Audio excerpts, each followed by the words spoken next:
Welcome, and thank you for listening to Sandy Creek Stirrings. I'm your host, Joshua Jimenez. And if you're going to win souls, you've got to love souls. In spite of their meanness, in spite of the way they look, in spite of everything, you've got to seek to bring souls to Jesus Christ because you love them, because Jesus loved them, and because Jesus died for them, and you're trying to bring them to the Son of God. The Bible says in Psalm 84:11, my last verse, "For the Lord God is a sun and shield. The Lord will give grace and glory. No good thing will he withhold from them that walk uprightly." I've based my whole life on that it pays to serve God, and I believe that with all my heart. God has given us a guidebook. God has given us a directional map. And that guidebook, that map, is the precious Word of God. Listen, don't just go and sit in the pew.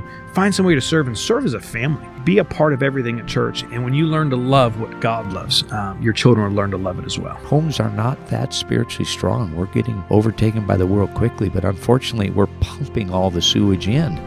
We're letting the world in when that ought to be a haven.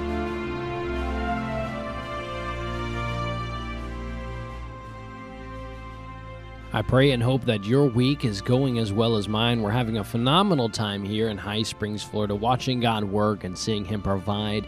Just amazingly, God is certainly a miraculous God, is He not? I venture to say that if you don't believe that or you don't know that, then you don't know my God. I don't know what God you serve, but you don't know my God. And don't get me wrong, I'm not a prosperity preacher. I'm not a preacher who preaches that if you just serve God and if you just love God, then everything will be okay and you'll never get sick and you'll be rich and all these things. I'm not a prosperity preacher, but I do believe that God prospers His people. By the way, that doesn't always mean financially, all right? That's just a testament of the many preachers we have across America. But not always financially, but God prospers in so many other ways that are more valuable than finances. And but I venture to say that if you have not seen God work, then you probably don't know my God. I'd like for you to meet Him. I'd like for you to know my God. Hey, my God is real. Deep in my soul is how the song goes, and I want you to know my God. If you simply ask Jesus Christ to come into your heart and save you, today can be the day of your salvation, and you can begin to know my God. We did a very in-depth episode on salvation. If you go back and listen to episode number 5, What is Biblical Salvation? We talk a little bit more about the subject in that episode, and I wanted to put that plug right at the top of today's episode. As you saw in the title when you came in to listen to today's episode, we're continuing the episode series entitled My Story Won't Wow You. It's simply a walk through my life and some things I have experienced in my short time here on earth, but some things that I've learned, some experiences that I have gone through. And look, the reason it's titled as such, I think some were a little offended that I titled it My Story Won't Wow You, but it's titled as such because my story isn't one of these shocker stories. I didn't grow up in an alley somewhere. I've never been homeless. I wasn't addicted to drugs. I never was a drunk. I've never drank a drip of alcohol, a drop of alcohol, I guess would be the proper term. I've never smoked. I've lived in what most would call a sheltered, I prefer the term protected Christian home. And so my story doesn't contain a lot of these factors that where I've sat in service and I'm like, wow, that guy has a testimony. Everybody needs to hear that testimony. And I don't have some of those factors, but don't mistake me. That does not mean I don't need to share my testimony with others. And that doesn't mean that my testimony should not be shared with those who I cross paths with. In the same way, it doesn't matter what factors, whether you have some shocking factors like, wow, that's incredible that you came from that to know the Lord and to be serving Him. Or maybe you're like me, you grew up in a Christian home. I mean, I've never even broken a bone before, so my story just won't wow you, but that doesn't mean my story doesn't need to be told. My testimony needs to be shared with other people. As I've said before, your testimony is the biggest tool you have in personal soul winning and leading other people to the Lord, is what God has done for you. And that's incredible. What has God done for you? You need to be sharing that with others, what God has done in your life, the miraculous God that you and I claim to know. What has He done in your life? And how has salvation impacted and affected you? So I have a trifecta of purpose for this episode series. Number one is the whole purpose is I want to encourage you to share your testimony with other people. If I can do that, then I feel like I've accomplished my goal within this series, is if you'll just tell your neighbors, your friends, your family, your coworkers, other people what God is doing for you. If I can get you to do that, then I've accomplished my main goal. My second goal is so that you can learn from some things that I've been through. Look, you can learn something from anybody, whether it be something good or something bad, whether it be how to do something or how not to do something. And frankly, as I've gone through my life, there are some things that I've done that I'm going to tell you, hey, don't do it this way, do it this way over here instead. Don't do it the way I did it. Don't make the mistakes I made. Now, that's one part of it, but then another part is some things that I have seen in my life that maybe you haven't seen before that I hope to share with you so they can be teaching lessons for both of us. And then number three, part of it, and this may be selfish on my part, and if you think so, please forgive me, but a part of it is I want to record these things that God has done in my life and for me, and just being the miraculous God that He is, for the sake of my children. I would like the fact that my children would one day have these recordings available to them when I've died and passed on, and to know that, hey, in Daddy's life, God was good. In Daddy's life, God was good. God is real. And I pray and hope that these recordings will be a blessing to them one day, but not only them, but you right now as you're listening. Now, when we left off last week of My Story Won't Wow You, my family was in Quebec, Canada. We were learning the French language as we were heading as missionaries to the French West Indies in the Caribbean, specifically to the island of Saint Barthélemy. But we had envisioned that God would move us around to many different French-owned islands, and that we would there plant churches and just have a wonderful, fruitful ministry as any missionary aspires to do. And so we left off in Quebec last week, and I said I would give you a few more things. We're not going to spend a whole lot of time on my Quebec life. I did enjoy it, don't get me wrong. I loved Quebec. I loved the especially Quebec City, the actual old city, when you get to see the Château Frontenac and all the different things that you get to see was just incredible. The poutine was incredible. The friends we got to meet were amazing. And so there were many things to love and enjoy about Quebec. But I did talk about last week about the culture shock was real. Look, they're just not the same as us. They're just different. And Quebec is different than any other province within Canada. It's almost like its own country. There's a reason that Quebec has often tried for many years now to become its own country. And so culture shock was real. And I can't say that any of us didn't want to go back home, and home by the United States. I remember it came to a point in time, though, where we needed to visit the doctor. And Canada is a socialist healthcare country, basically. And I'll tell you this, let me just put this right out there. Socialist doctors are horrible. And the socialist system just in general is horrible. But when you get to socialist healthcare, like many of the so-called political gurus of today in Washington, D.C. want to give us, and if you know me, I don't get very political on Sandy Creek Stirrings, but I'll just slide this in there. It's a bunch of garbage. And socialism and healthcare combined together is one of the worst marriages ever. And socialist doctors are absolutely horrible. I'm not saying the doctors themselves. I'm sure there's some great doctors in Canada, but I'm saying the system is terrible. Look, when you are in a socialist healthcare system, and I'm giving you what we went through in Canada and what we were in and what we had to go through, but you can't pick your doctor. You can't pick. You are assigned a doctor, and if you don't like your doctor, tough luck. That's your doctor. There's nothing else you can do.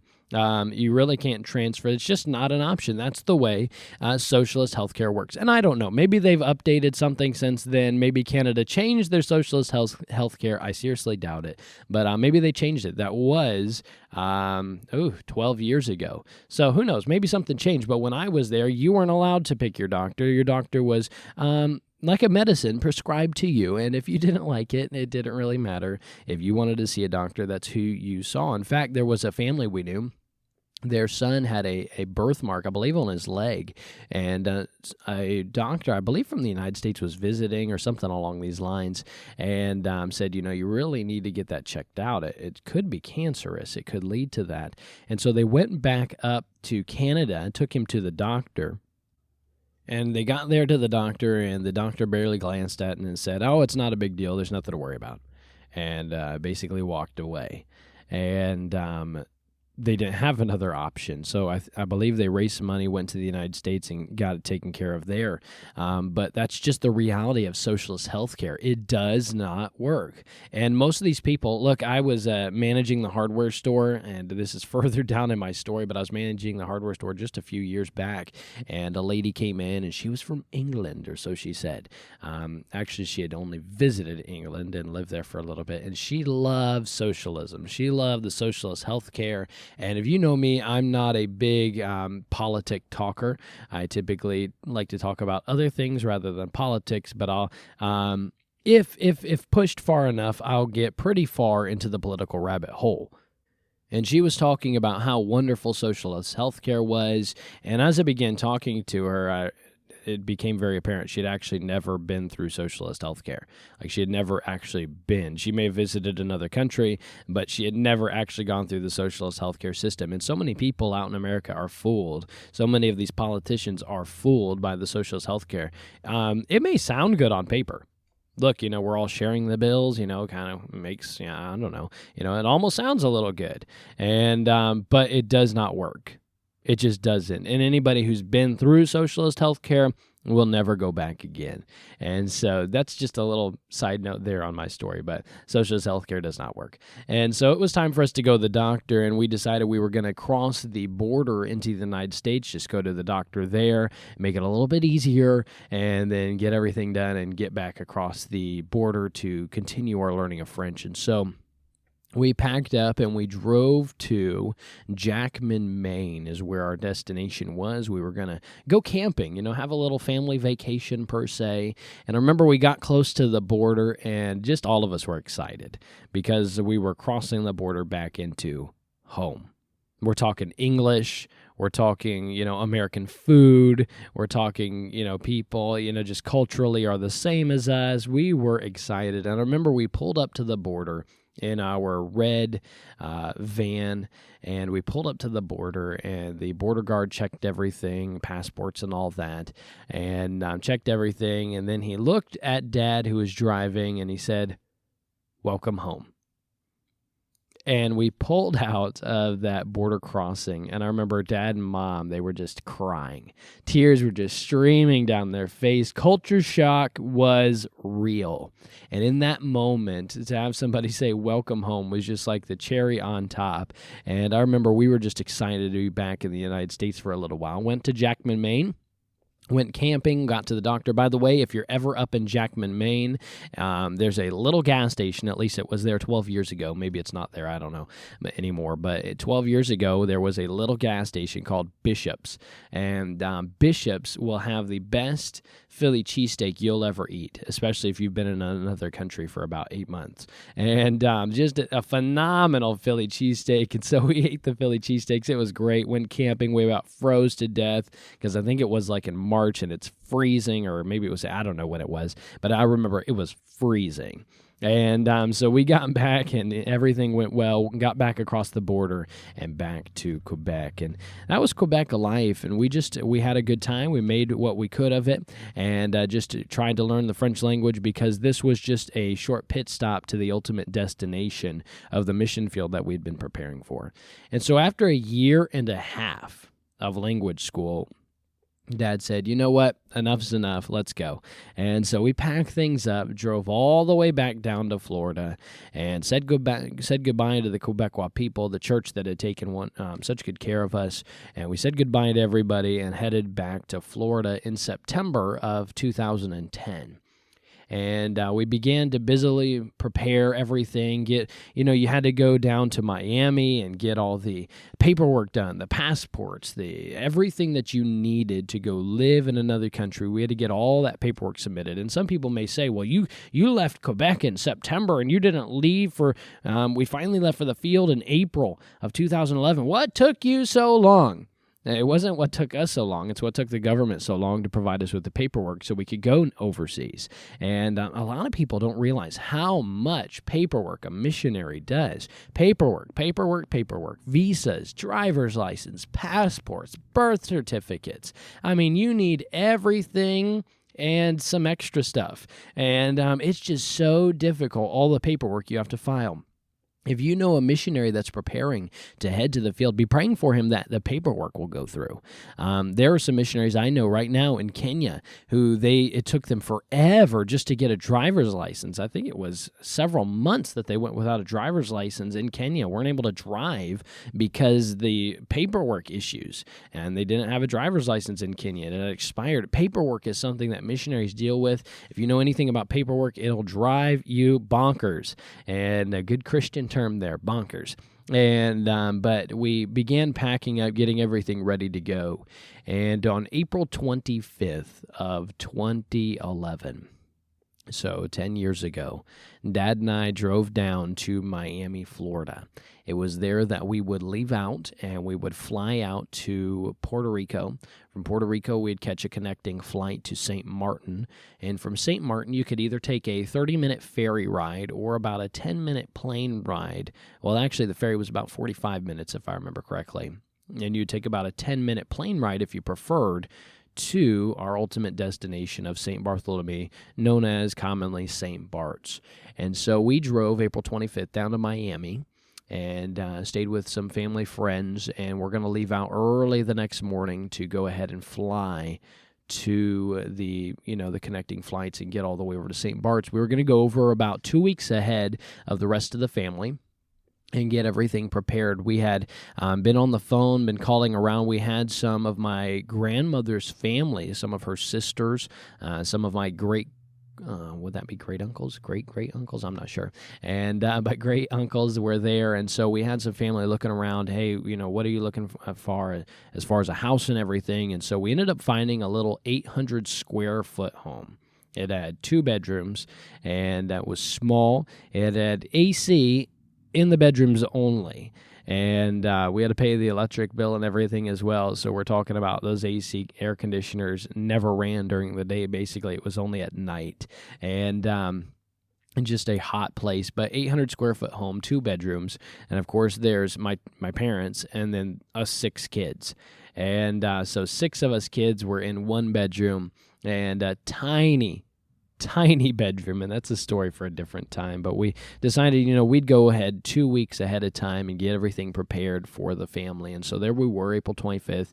Remember Miami, we were there in that home, and the lights went out for the night, and we laid down. We had to get up early the next morning. My dad was in the bed, and I was on the floor next to the bed. And I remember as the closing thoughts of everything that had transpired. This has been something that we had been preparing for 5 years, and we'd been busily preparing since 2006, all for this to go and to leave and to go to a different field. And I remember that night as I lay there on the pad of some blankets, I remember crying. Yeah, I'm willing to admit it. I remember crying. And don't get me wrong, I was excited. I was excited to go to the field. As I said, we'd been preparing for this for 5 years. But I was leaving my church. I was leaving my pastor. I was leaving my friends, my grandparents, my extended family, my English language, my food. If you know me, that's important to me. My fast food. There was no fast food on the island. No McDonald's. My fellowship. All the normal fellowship that I was accustomed to getting with other Christians, there were no other Christians on the island. Leaving my customs, leaving my normal, leaving my home. And so, yeah, I cried. And I remember with all those thoughts, it's such a conflicting thought in the heart of a missionary kid, but missionaries in general. It's such a conflicting thought. You're so excited. You've been busily preparing for this, but then what a sacrifice. You're having to give it all up. Now, don't mistake what I'm saying. Being a missionary kid is amazing. And you get to see, as a missionary kid, you get to see things that other people will maybe never be able to see in their lifetime. You get to see other cultures. You get to see great American landmarks as you travel around on deputation. You get to experience just cultures and things of that sort. It's amazing to be a missionary kid, but missionary kids don't always have it easy. Look, as I said, they began preparing for the field. For us, it was 5 years. For some missionaries, it's longer. It's 7, 8 years, and they begin preparing for that field before it even happens. And when it comes time, they leave behind their home and their family, really as a teaser before the big event by going on deputation. So they say goodbye to the family, but hey, we'll see you in a couple months maybe. And then they go and travel around, and then they travel to new churches every single week, multiple times a week. And really, the missionary kids, by the church standards, are expected to be little saints. And I'm not trying to be sarcastic in any way, shape, or form, but we expect a higher standard of our missionary kids. And you may say, well, that's wrong. Well, when missionary kids come into our church, I watch the missionary kids. I'll be honest with you. The way I judge a missionary family is by their kids. How do their kids act? How do their kids respond? How are their kids? How are their manners? Because I've been there. I know what the missionary parents expect of their kids, so I want to see how are the kids fulfilling that. But at the same time, when I see a missionary kid come into a service, I don't expect him to be perfect. I don't expect him to have everything in place because, he was at 3 other churches before this where he just had to say a heartbreaking goodbye to some friends he just made. And he's probably never going to see them again. Maybe. He left his grandma and grandpa that he'd been living close by to. Just a few months ago, he had to say goodbye to them. He had to say goodbye to all his church friends. He had to leave the school that he was in and that he was accustomed to going to. All those things add up within a missionary kid, and it's not always easy. And then once deputation is done, they come back and they have another teaser goodbye where they leave for language school. Say, hey, this time, we're not going to see you for a few months, but we'll see you in a couple of years. And they go to language school to learn a language they don't know, which, yes, it's probably easier to learn as a kid, but I found it was still extremely difficult to learn a new language. To try and fit into a culture that they know, this isn't the culture that I'm actually preparing for. I'm preparing for a different one. All that adds up. And then finally, leaving language school 5, 6, 7 years after you started this journey to get back home again and say your final goodbyes. Because this time, we're not going to see you for 4 to 5 years. That's the outlook. That's the mindset. And so, yes, on one hand, you've got the excitement. We are finally getting there. We've been preparing for this. This is so exciting. I've only seen pictures. I'm so excited to get to where God has called us. But at the same time, I'm so sad to leave behind everything that I've known. That is what your missionary kids go through. In your church where you are, when you look at the pictures on the back wall or wherever you keep your missionary cards and missionary prayer letters, and when you go through that hallway and you go to the back wall of your auditorium or wherever they are, and you see the pictures, don't just see pictures. Don't just see a missionary family on a card, but see people. People who were willing to sacrifice so that simply other people could know the gospel, so that other people could experience a church just like the one you are in. Now look, I was a missionary.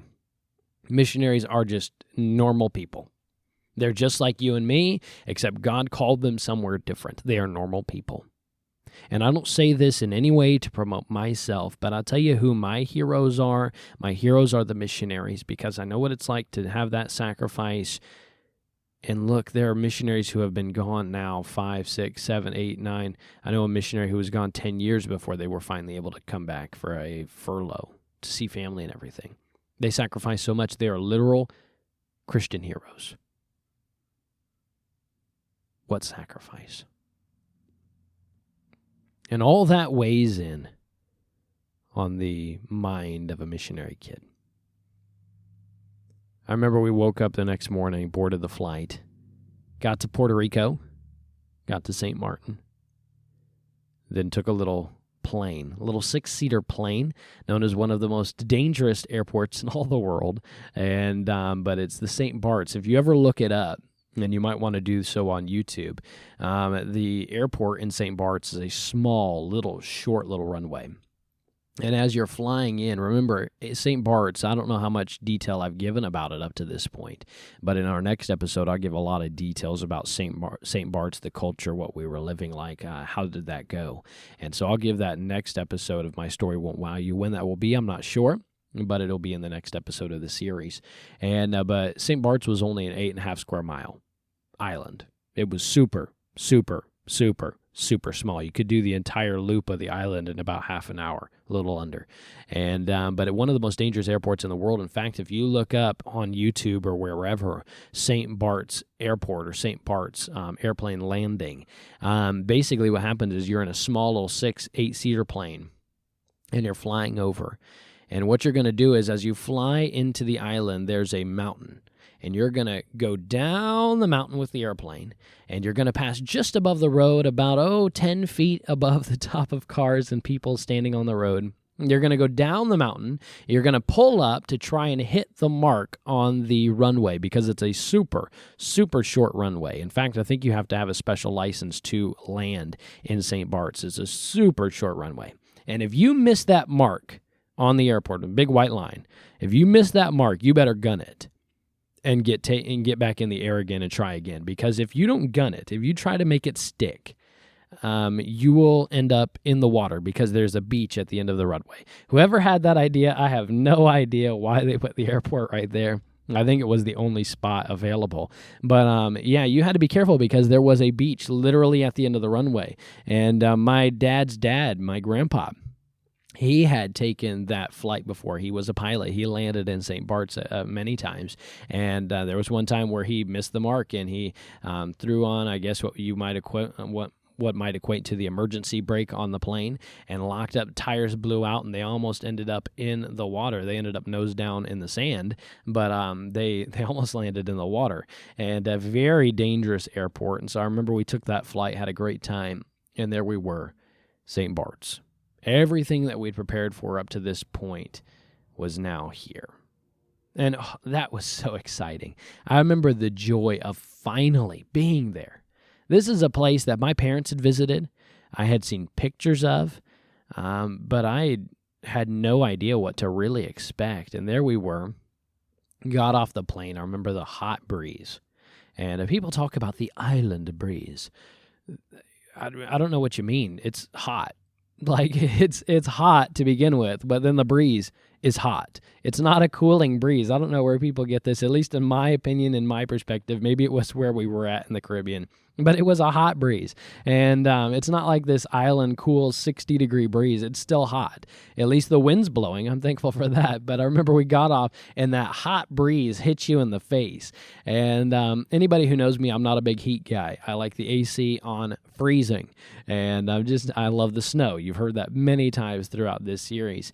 And but there we were. I was so excited. Yes, sad about many things leaving behind, but now we were here. We were on the field. We were excited, and so we began to busily prepare to be able to get everything ready for the rest of our family to arrive.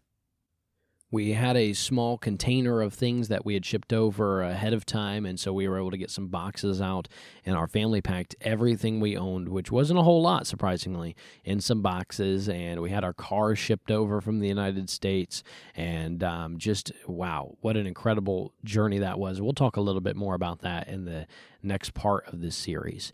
But just the excitement. I'll give you some details about St. Bartholomew, what it's like to live on what is commonly called the playground of the rich and famous. And St. Bartholomew is known to be a place where a lot of expensive people, a lot of rich people will typically vacation. They'll take their yacht there. And but truly the common people on the island, are poor. They're just poor. Just poor. And so I'll give you a little bit more about the details of St. Bartholomew in the next episode and talk to you about what it was like to live on that island and what our ministry was like and what things were like within St. Bartholomew. Let me encourage you, as you have heard this story, let me encourage you to pray for your missionary kids. Pray for your missionaries. Sacrifice so much so that other people can hear the gospel. So pray for your missionary kids. But then also share your testimony with others. Share your testimony with others, the good times and the bad. Because you know what? God's still gone through it all. Share your testimony, my friend, and as you do, keep looking up and keep stirred up for the cause of Christ.